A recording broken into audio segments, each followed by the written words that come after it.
Bismillahirrahmanirrahim. Assalamualaikum warahmatullahi wabarakatuh. Waalaikumsalam warahmatullahi wabarakatuh. Selamat siang Bapak Ibu semuanya, selamat sore dan salam sejahtera untuk kita semua. Terima kasih. Pertama saya ucapkan kepada Bapak Ibu guru yang telah meluangkan waktunya pada kesempatan sore hari ini. Mudah-mudahan pertemuan kita pada sore hari ini bisa membuahkan hasil, di mana hasilnya itu nanti hasil pemahaman kita belajar bersama ini nanti bisa kita terapkan kepada anak-anak sehingga nanti budaya positif di sekolah akan terwujud sehingga membawa sekolah kita ke depan bisa mewujudkan merdeka belajar dalam rangka untuk mewujudkan profil pelajar Pancasila. Ini sebelum kita masuk materi Bapak Ibu, ini ada sedikit ya, kita hanya melakukan refleksi dulu. Kita mulai dari diri kita dulu sebelum kita membahas lebih lanjut. Kira-kira bila ada pertanyaan seperti ini Bapak Ibu, bila di sekolah Anda tidak ada peraturan yang mengharuskan guru datang tepat waktu dan tidak ada surat teguran bagi guru yang datang terlambat, dan tidak ada atasan yang memuji Anda, apakah Anda akan tetap datang tepat waktu untuk mengajar murid-murid Anda? Jelaskan alasan Anda. Nah, ini saya kira ini sesuatu yang biasa kita lakukan Bapak Ibu. Kita hanya refleksi saja ya. Ya, ini tolong dipahami dulu. Kemudian saya minta salah satu, enggak usah banyak ya, enggak usah terlalu banyak. Tolong Pak Iman sudah bisa membaca tadi Pak? Halo Pak Iman. Halo Pak. Iya. Tadi sudah bisa dipahami pertanyaannya Pak Iman? Sampun. Sampun, terima kasih. Nah, kira-kira kalau ada seperti itu, gimana Pak Iman? Jawaban penjenengan, misalnya di sekolah itu, tadi, di sekolah misalnya tadi ya, dari pertanyaan tadi, ini sesuatu yang biasa Pak Iman. Bila di sekolah Anda tidak ada peraturan yang mengharuskan, misalnya di SMK kita ini tidak ada aturan yang mengatakan guru harus datang terlambat, tepat waktu. Guru datang tidak ada yang mengharuskan ya, tidak ada peraturan yang mengharuskan guru datang tepat waktu, tidak ada surat teguran bagi yang datang terlambat, dan tidak ada atasan yang memuji Anda. Apakah Anda akan tetap datang tepat waktu untuk mengajar murid-murid Anda? Jelaskan alasan Anda. Pun paham Pak Iman? Sampun. Monggo Pak Iman, bagaimana pendapat penjenengan?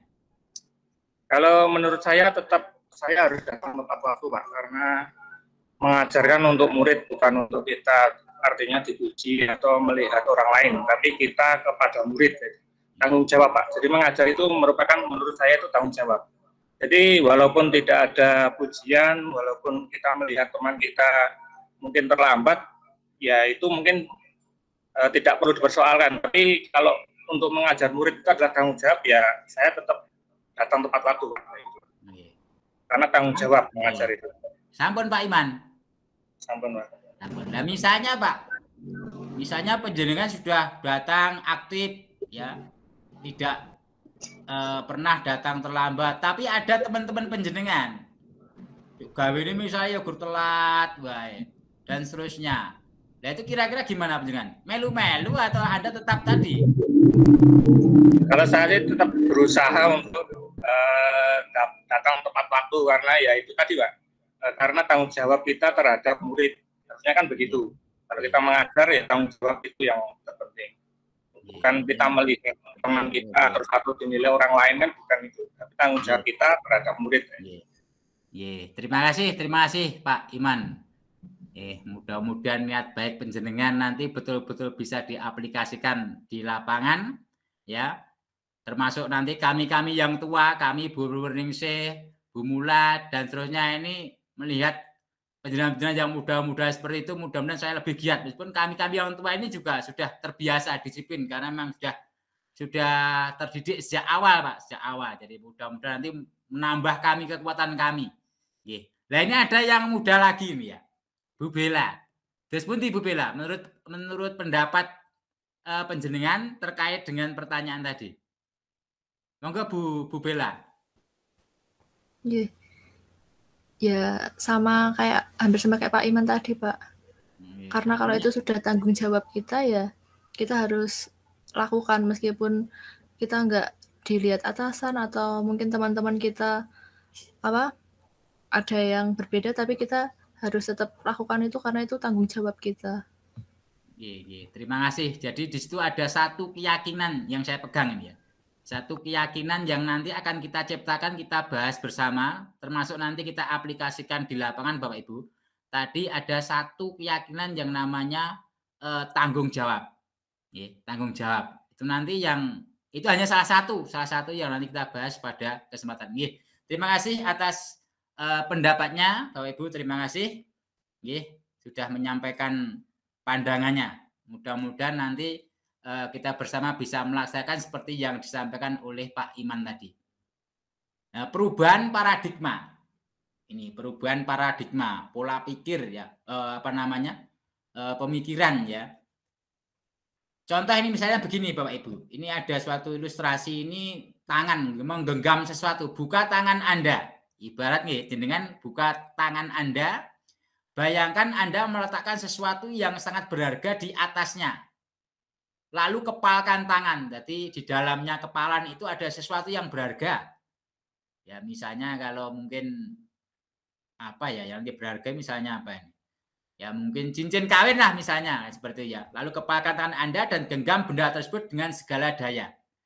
Kemudian bayangkan ada orang yang akan mencoba dengan sekuat tenaga, dengan berbagai cara untuk meminta Anda memberikan benda tersebut.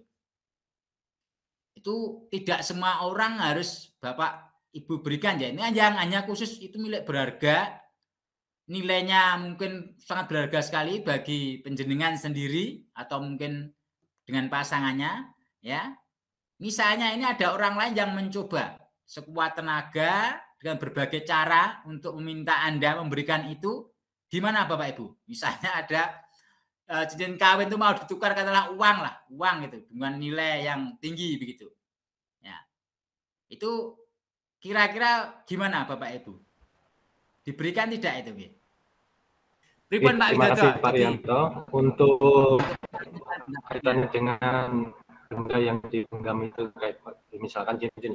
Tetap kita pertahankan Pak, karena itu kan sudah komitmen antara hubungan bersamanya, mungkin keluarga itu ya sudah menikah, karena itu kan sebagai bukti dan keyakinan karena dengan adanya cincin ataupun benda yang sudah diibaratkan istilahnya menjadikan suatu tujuan bersama untuk mempererat suatu hubungan, itu tetap kita pertahankan.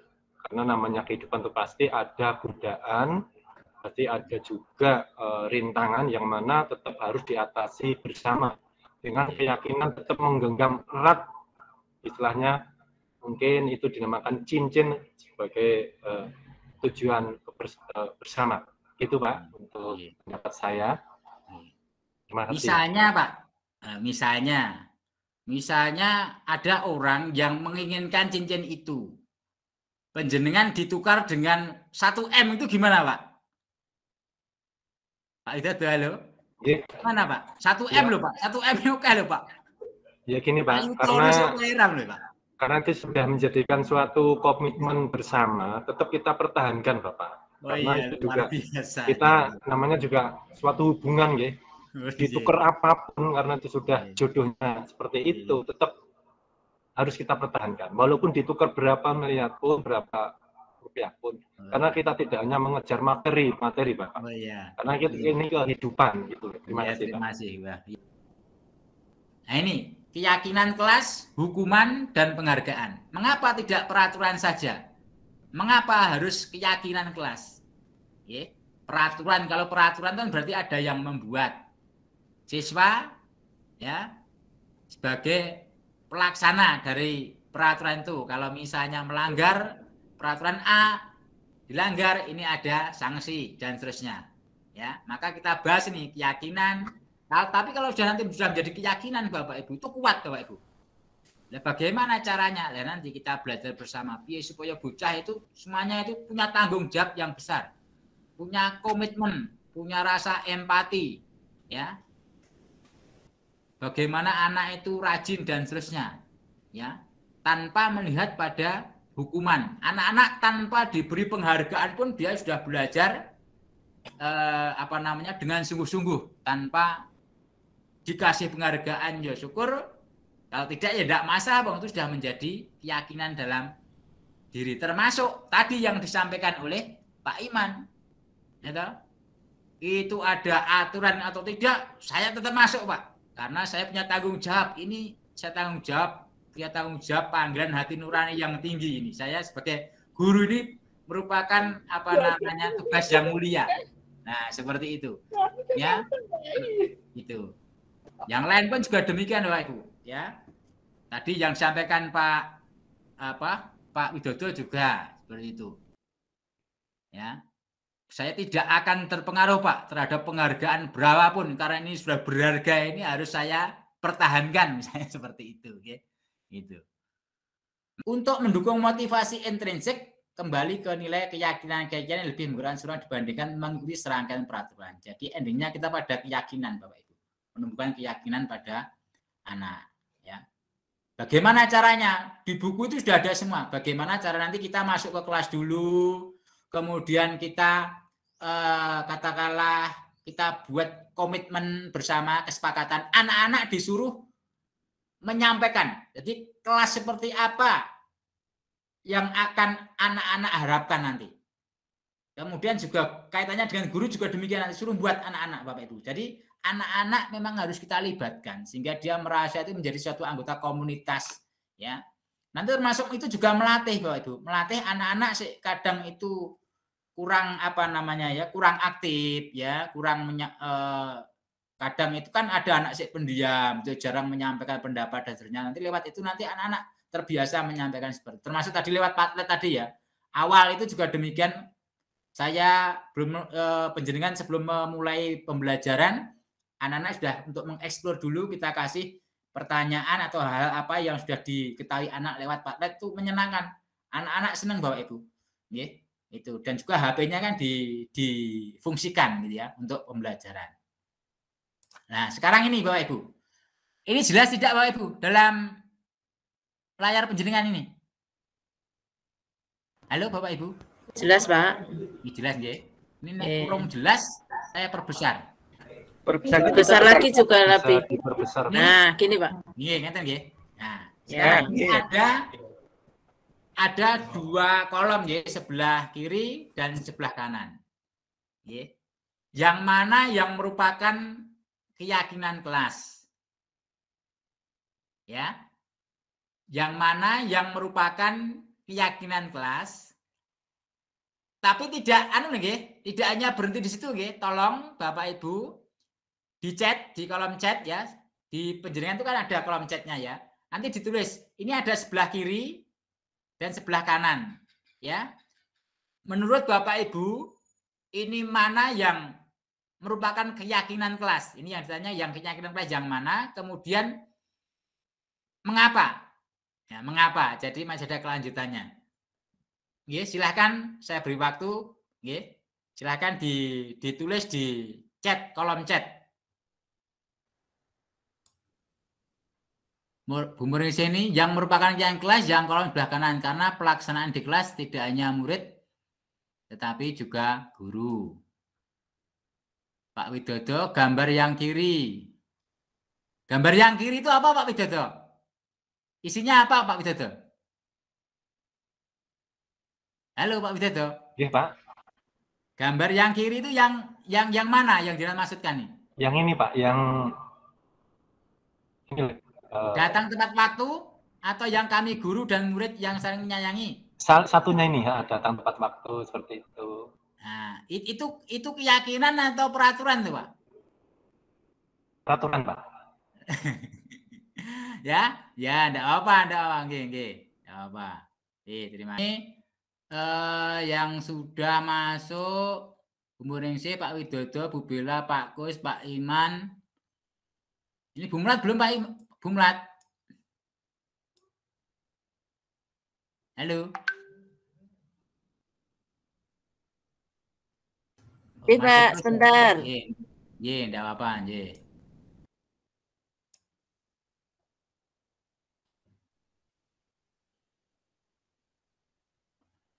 Ya, karena keyakinan dibuat atas kesepakatan guru dan murid. Terima kasih sudah lengkap ya, kita kembali. Yang sebelah kiri ini dari posisi yang kiri itu yang datang tepat waktu, mengucapkan salam, menjaga kebersihan, berdoa sebelum aktif dalam pembelajaran. Ini merupakan suatu peraturan Bapak Ibu, suatu peraturan. Nah, kalau yang sebelah kanan itu adalah keyakinan. Ini yang sebelah kanan ini ya. Keyakinan kami guru dan murid yang saling menyayangi. Ini kata-katanya memang gini Bapak Ibu. Jadi menyayangi, mungkin ya tanggung jawab dan seterusnya itu masuk suatu keyakinan. Memang apa namanya?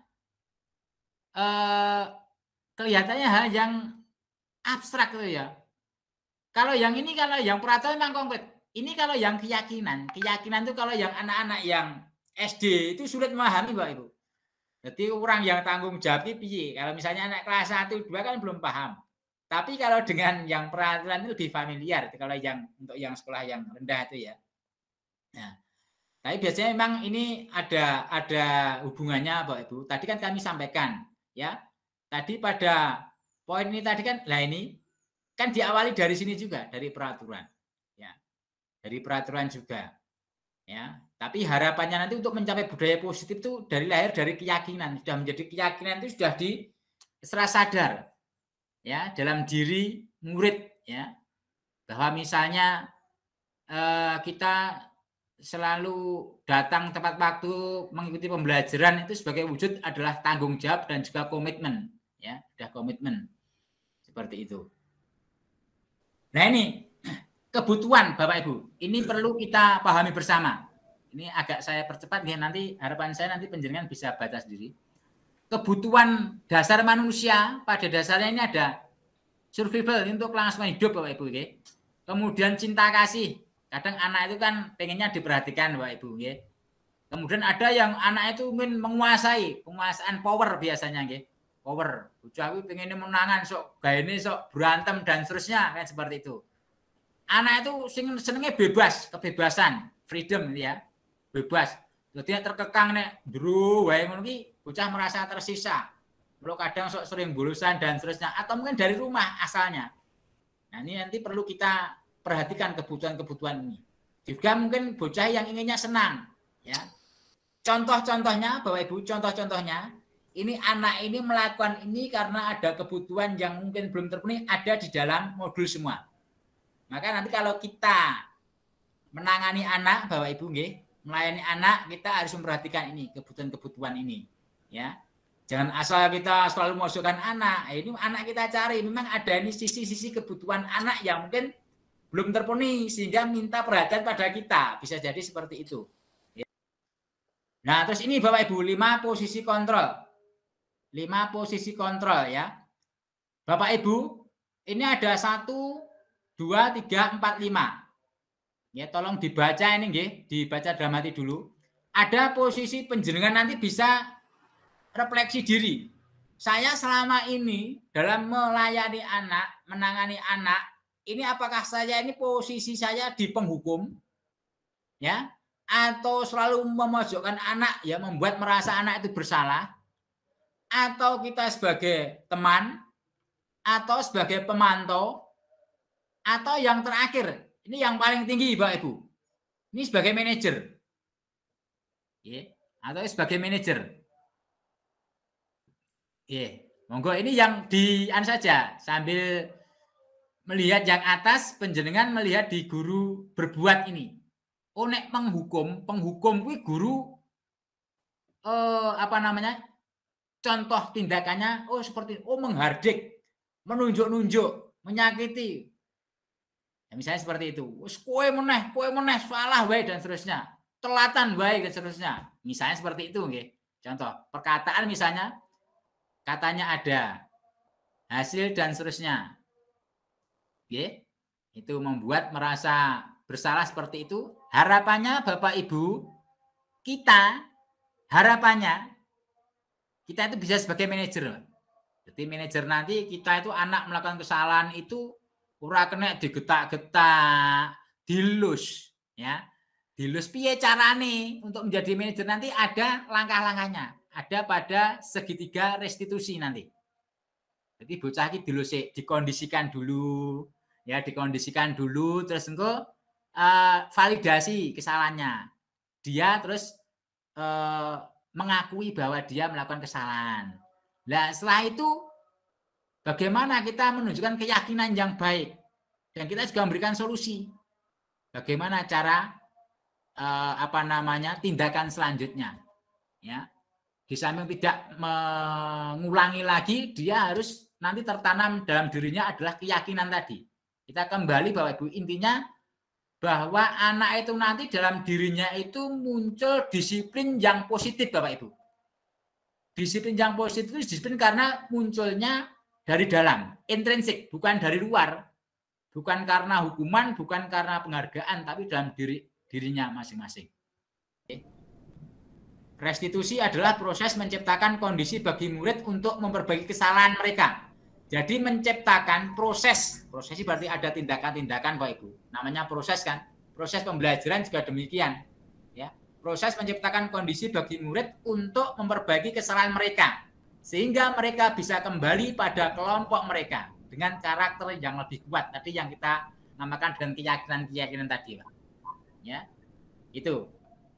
Mengapa kadang anak itu melanggar keyakinan kelas yang kita sudah buat kesepakatan? Ya karena ada sesuatu tadi kan, ada kebutuhan-kebutuhan yang tidak terpenuhi tadi, Bapak Ibu.